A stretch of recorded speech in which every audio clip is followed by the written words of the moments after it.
menjalankan doa kita di bulan Sya'ban nanti. Apa doa kita di bulan Sya'ban lalu? Tuan-tuan, Allahumma ballighna Ramadan. Ya Allah, bagi kami bertemu dengan Ramadan. Jadi sekarang ni Allah bagi kita bertemu dengan Ramadan, tuan-tuan. Apa doa kita di bulan Ramadan juga? Apa doa kita di bulan Ramadan?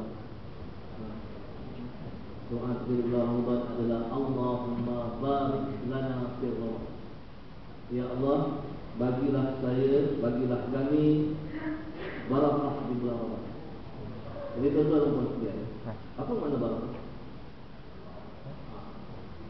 Banyak soalan tanya tuan, tapi biasa tuan-tuan yang lebih faham. Siapa yang jawab? Saya jawab. Okey. Jadi cuma saya push the question saja. Jadi insya-Allah saya jawab balik. Jadi yang sebenar perkataan barakah, orang kita selalu guna perkataan barakah. Tapi sekarang tuan-tuan, kita nak faham barakah ni, nombor satu pakai current language, and secondly benda tu mesti rujuk pada Al-Quran. Kalau kita tidak rujuk pada Al-Quran, kita bimbang perkataan yang kita faham tu pemahaman yang kurang tepat. Biasanya orang kita faham barakah apa? Selalunya kalau dalam tafsir disebut ziyadul khair, bertambah-tambah kebaikan. Maknanya kalau duit tu barakah, apa jadi kat duit tu? Dia bertambah banyak. Okey, jadi cukup. Itu makna yang kita faham tu. Tapi Quran ni punya definition, perkataan barakah yang dipanggil ziyadul khair, bertambah-tambah kebaikan. Bagi kita makna baik apa? Bagi manusia makna baik apa? Bagi kita makna baik, kalau perkara itu ikut kehendak kita, dia baik atau tak?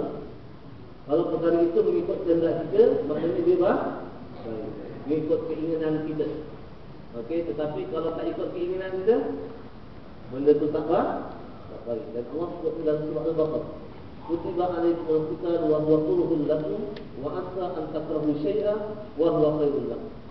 Okey, mungkin kamu tidak suka suatu benda tu. Okey, tapi benda tu baik bagi kamu, Tuhan kata. Wa asa an tuhibbu syai'an.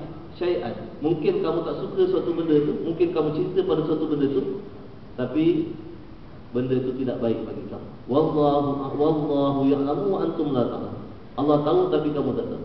Jadi yang sebenarnya perkataan baik apa yang sebenarnya? Perkataan baik bukan ikut kehendak manusia. Definisi baik ni adalah ikut kehendak Allah. Itu sebab dalam surah Al-Baqarah juga Allah kata walaysal birru bi an ta'tul buyuta min zuhuriha walakinnal birra man ittaqa. Bukan baik itu ikut kehendak dan pandangan manusia, tetapi baik itu adalah orang yang bertakwa. Jadi apa makna barakah sebenarnya? Barakah ni, kalau kita katalah harta ataupun duit atau umur kita barakah sebenarnya. Bukan umur tu setakat panjang ni, bukan harta tu setakat banyak, tapi harta itu boleh membawa kita rapat pada Allah. Itu dipanggil barakah. Itu sebab Allah kata al-birru at-taqwa. Baik ini adalah orang yang bertakwa. Siapa orang yang bertakwa, tuan? Inna akramakum indallahi atqakum. Sungguhnya manusia yang paling baik, manusia yang paling mulia, manusia yang paling berjaya. Apa lagi kita terjemah? Di sisi Allah, bukan di sisi manusia. Di sisi Allah adalah orang yang paling bertakwa. Orang yang paling baik di sisi manusia siapa? Siapa yang paling baik di sisi manusia? Siapa yang paling berjaya di sisi manusia?